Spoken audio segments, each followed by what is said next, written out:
जय हिंद दोस्तों, स्वागत है आपका। आज के क्लास में हम लोग देखने वाले हैं ईवीएस से पूछे गए महत्वपूर्ण प्रश्नों को। सारे प्रश्न विगत वर्षों में पूछे गए प्रश्न हैं। तो चलिए स्टार्ट करते हैं। पहला है कि भैंस की पीठ पर प्रायः बगुला पक्षी बैठा दिखाई देता है। ऐसा इसलिए होता है क्योंकि बगुला भैंस की पीठ पर परजीवी की कीट खाता है, या घास में पाया जाने वाला कीट खाता है, या भैंस की पीठ पर बैठकर गाना पसंद करता है, या उड़ने के बाद थोड़ा आराम करता है। क्या होगा? तो देखिए, इसका राइट आंसर होगा ऑप्शन 1। भैंस की पीठ पर बगुला बैठकर उसकी पीठ में जो परजीवी होता है, ठीक है, उसको खाता है। देख सकते हैं सीटेट जून 2011 में पूछा गया था। अगला है कि सांपों के संदर्भ में सही कथन चुनिए। हमारे देश में केवल 4 प्रकार के जहरीले सांप पाए जाते हैं। दूसरा है नाग यानी कोबरा जहरीले सांपों का एक प्रकार है। तीसरा है जहरीले सांप के 4 खोखले दांत होते हैं। जब सांप किसी व्यक्ति को काटता है तो जहर इन खोखले दांतों से उसके शरीर में चला जाता है। फिर सांप के काटने की दवाई सांप के बाहर सांप के जहर से ही बनाई जाती है। क्या होगा? तो देखिए, इसका राइट आंसर जो हो जाएगा वो हो जाएगा आपका ऑप्शन ए। हमारे देश में केवल 4 प्रकार के जहरीले सांप पाए जाते हैं। और ऑप्शन दूसरा हो जाएगा आपका ऑप्शन बी, नाग जहरीले सांपों का एक प्रकार है।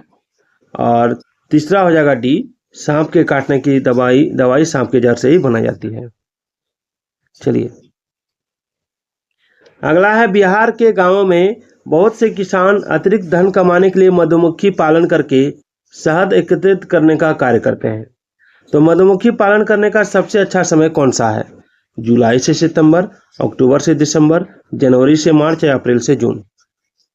तो देख सकते हैं ये आपका नवंबर 2012 सीटेट नवंबर 2012 में पूछा गया सवाल है।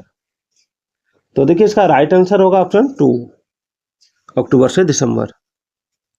अगला है कि पक्षी अपनी गर्दन बहुत अधिक हिलाते हैं, इसका कारण क्या है?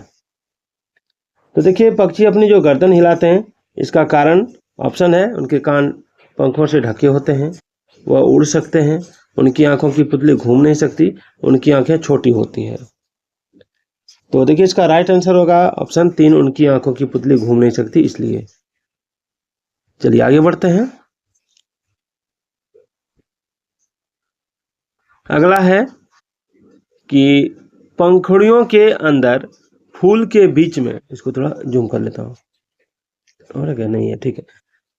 पंखुड़ियों के अंदर फूल के बीच में कुछ पतली पाउडर जैसी रचनाएं दिखाई देती हैं, जिन्हें कहते हैं, क्या कहते हैं?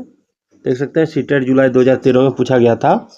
तो इन्हें कहते हैं आपका, अगर आप जानते हैं तो कमेंट कीजिएगा, इन्हें कहते हैं पराग। जो पाउडर जैसा रचना दिखाई देता है, ठीक है, पाउडर छूने पर भी पाउडर जैसा लगता है, वो पराग कहलाता है। देख सकते हैं 55 नंबर सवाल पूछा गया है आपका सीटेट फरवरी 2014 में। सवाल है कि मधुमक्खी पालन के विषय में सही कथन चुनिए। ठीक है, मधुमक्खी पालन के विषय में यहाँ कूट भी नीचे दिया हुआ है, तो इसमें सही कथन चुनना है आपको। इस तरह का सवाल परीक्षा में बहुत पूछा जाता है, ठीक है ना, तो इसको नोट कर लीजिएगा। तो देखिए, मधुमक्खी पालन के विषय में सही कथन कौन सा होगा? पहला है कि मधुमक्खी पालन शुरू करने का सबसे अच्छा समय जनवरी से मार्च तक है, ठीक है, ये गलत है। लीची के फूल मधुमक्खियों को लुभाते हैं, ये सही है। मधुमक्खी पालने और उनके द्वारा उत्पादित शहद का भंडारण करने के लिए बक्सों की आवश्यकता होती है, ये भी सही है। मधुमक्खियों के लिए मीठा घोल बनाने के लिए चीनी खरीदी जाती है, ठीक है, तो क्या ये सही होगा? ये सही हो जाएगा। चलिए, यानी बी सी डी इसका आंसर होगा। इसमें फिर कूट वाला प्रश्न देखिए, कूट वाला प्रश्न ज़्यादा पूछा गया है ना। 2014 में कूट जो वाले जितने भी प्रश्न हैं ये ज़्यादा पूछा गया है। ये प्रश्न क्या करते हैं कि आपको कंफ्यूज कर देते हैं। सवाल है कि खेजड़ी वृक्ष के विषय में सही कथनों को चुनिए। यह वृक्ष मुख्यतः रेगिस्तानी क्षेत्रों में पाया जाता है, एकदम सही है। इसे अधिक जल की आवश्यकता नहीं होती, सही है। यह छायादार वृक्ष है, इसकी छाया में बच्चे खेलना पसंद करते हैं, ये भी सही है। यह अपने तने में जल एकत्र करता है और लोग पतले पाइप से इस जल को पीते हैं, यहाँ देख सकते हैं। तो इसमें कौन सा आंसर हो जाएगा? इसमें हो जाएगा आपका ऑप्शन ए, सी और डी, ठीक है ना। इसे बहुत ज़्यादा जल की आवश्यकता होती है। देखिए, इस पौधों में पत्तियां जिन्हें सब्जी की तरह प्रयोग में लाया जाता है, इसके बीजों से तेल प्राप्त किया जाता है, यह पौधा कौन सा है? तो देखिए पत्ता भी खाते हैं, तेल भी बनता है, वो सरसों हो जाएगा। ठीक है, चलिए नीचे दिए गए सभी जानवरों में निम्नलिखित में से कौन सी विशेषता पाई जाती है? छिपकली है, गौरैया है, कछुआ है, सांप है।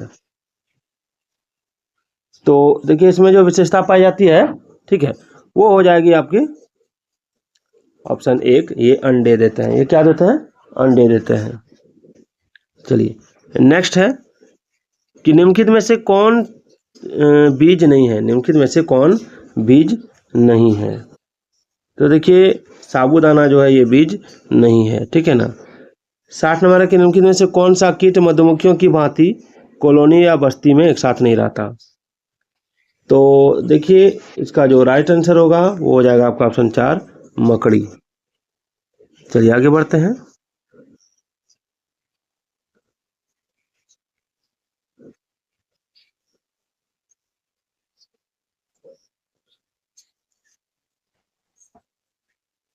अगला सवाल देखिए, इसको थोड़ा इधर ले आता हूँ। हाँ,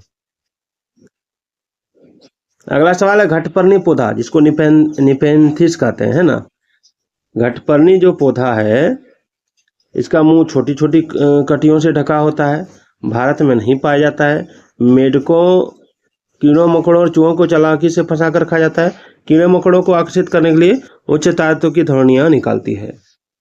तो देखिए इसका जो राइट आंसर होगा वो हो जाएगा आपका ऑप्शन 3। ठीक है, मेढकों, कीड़ों मकोड़ों और चूहों की चालाकी से फंसाकर खा जाता है। चलिए अगला, निम्नलिखित में से कौन सा पक्षी कैक्टस पौधों के कांटों के बीच अपना घोंसला बनाता है? बहुत ही इंपॉर्टेंट सवाल है। तो देखिए इसका राइट आंसर होगा ऑप्शन 4, फाख्ता। अगला है कि आमतौर पर यह माना जाता है कि रात में जागने वाले जानवर हर चीज को जिस रंग में देखते हैं, रंग कौन से हैं? तो आमतौर पर यह माना जाता है कि रात में जो जानवर, वो देखिए काला और सफेद हो जाएगा, काला और सफेद। चलिए ये सवाल देखिए बार बार पूछा जाता है परीक्षा में। निपेंथिस यानी घटपर्णी वह पौधा जो शिकार करता है के विषय में नीचे दिए गए कथनों पर विचार कीजिए। यह पौधा ऑस्ट्रेलिया, इंडोनेशिया और भारत में, मेघालय में पाया जाता है। दूसरा, इसका आकार घड़े जैसा होता है और इसका मुंह एक पत्ती से ढका होता है। तीसरा, यह केवल छोटे कीड़े मकोड़ों को फंसाकर उनका शिकार कर सकता है, या छोटे कीड़े मकोड़ों को खींचने के लिए मोहक आवाज़ निकालता है जो इसमें फंस जाते हैं और बाहर नहीं निकल पाते हैं। क्या होगा? बहुत ही इंपॉर्टेंट सवाल है।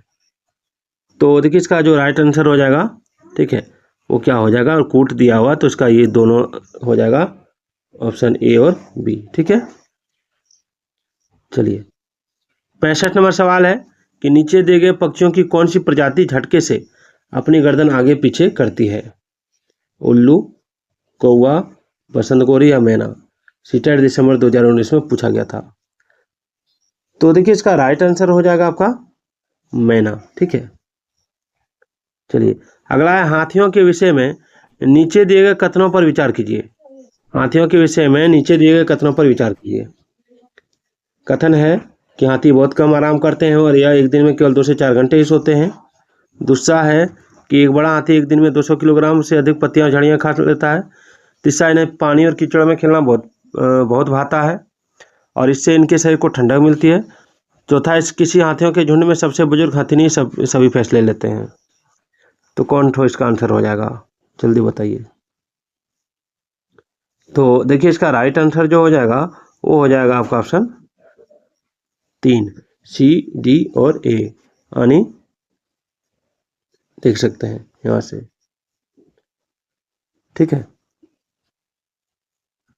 तो वीडियो कैसी लगी एक बार कमेंट जरूर कीजिएगा।